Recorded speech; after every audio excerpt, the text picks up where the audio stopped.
ng'abasuubuzi bali mu mbeera ey'okunyigirizibwa ng'amazzi gaatwala ebintu byabwe mu kibuga Kampala ne bakubira gavumenti omulanga ebasalire like ku misolo, ne bakubira gavumenti omulanga eyogerezeganye n'ababbanka basale ku rates ze babawerako looni, ne bakubira gavumenti omulanga ejje ebaliyirira ebintu byabwe ebyafiira mu mazzi olw'omwala gwa Hamu. Nabbanja yavayo n'abagamba ekyo kye kitasoboka, tetusobola baliyirira naye tugenda kuyimirira nammwe, oba bagenda kuyimirira nabo mu ngeri ki gye saamanya. Olwaleero palamenti yapuruvinze obuwumbi 23 okuwa abakozi abakola mu URA as a Christmas bonanza. Bagende balye ku Ssekukkulu abakozi abakola mu katongole ka URA bokka. Gavumenti era palamenti approvinze billion 23 point something abakozi ba URA bagende balye ku Christmas. Abakozi ba URA abo bennyini be bayina budget esinga obunene y'ebyobulamu esinga ey'eggwanga lyonna Uganda. Era nga palamenti ebeebaza okukolekitinga bulungi nnyo omusolo, okutulugunya bannayuganda n'okubakammula bajjamu omusolo, ne bahiitinga tageti yaabwe gye baakola eya 2024-2025. Era kye kibaweeseza that kind of money okubeebaza, okukamula n'okunyuunyuuta bannayuganda n'okubasqueezinga ne babajja mu tageti y'omusolo palamenti gwe yali eteeseteese okuyisa mu bajeti eya 2024-2025. Era y'ensonga lwaki babawadde ka bonasi ka buwumbi 23 naye ng'abasuubuzi be bagujjamu baakaaba olw'amazzi olw'omwala gwa Hamu. Nabbanja n'abagamba ekyo kye kitasoboka. Abasuubuzi bali mu mitwalo na mitwalo. Abakozi ba URA tebawera yadde abantu 200 naye ssente ze babawadde zisobola okukompasetinga abasuubuzi ng'ebikumi n'ebikumi. Anaakulira URA, baana abakola mu URA, genda onoonyereze, genda okole ka research, bannange mwewe emirimu mubeereko busy.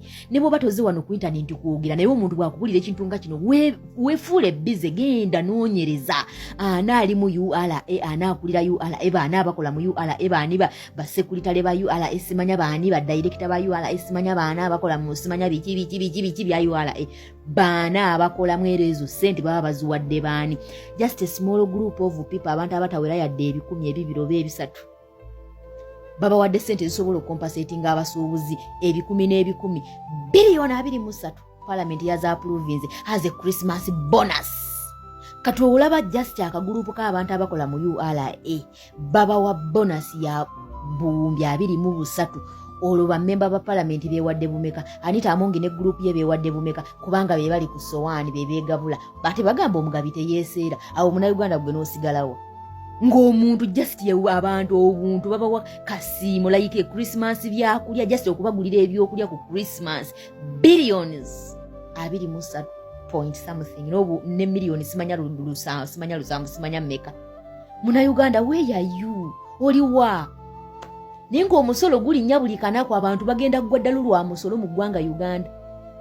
Buli kanako olwalira ekintu bwe kibeera ku bbeeyi eno enkya kibeera ku bbeeyi ndala. Omusolo gulinnya without any consultation from basuubuzi. Not even basuubuzi, from Ugandans, because we are all taxpayers. Faabaana abali eno ku mawanga tukaaba olw'essente ze batukekejjula. Osindika ssente, osindika obukadde 2 ne bakutema emitwalo 2. N'osigaza kamu 8 n'okaaba. Ukitegeera neti waliona bayinza kukirowooza nti ezo ssente ze batukekejjula zezo ze bali mu kulya balya na Christmas. Nze ndi wano sina na kye ngenda kuwa famire yange kya Christmas, ne Christmas terina one ssente sizirina. Ukitegeera kubanga ze naali bawadde nazisindise zonna ne bazikekejjula ne sisigazaawo yadde 10. Ukitegeera ate nga neze nsigazaawo era nyina okubaako byengula era nawe babiseera byakkanamu era nawe babitemako omusolo. Kwegamba we are in double taxation buli kimu, naye abatusolozaamu omusolo bali mu kwenjoyinga itizote beerire cash. Bannayuganda munaatunda endagala ku masitwiti kuba n'endagala nazo temulinawo mugenda zijja kuba babagoba ku mataka. Nga mutandika kuwooza we protecting the gains. What are you protecting for? What are you protecting for? Like seriously. Go and do research bana abali mu URA.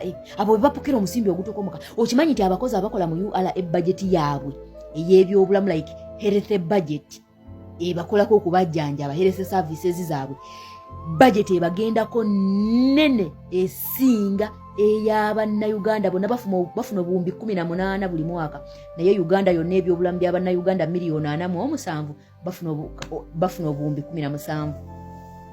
Ninga just abantu 30 bakola mu URA bafuna obuwumbi 18. Naye eggwanga lyonna lifuna obuwumbi 17 mu byobulamu health sector. Can you imagine? You people, bwe mutajjeeko gavumenti eno mugenda kifuwa nga mukiza mu kabina. Nze mbabuulira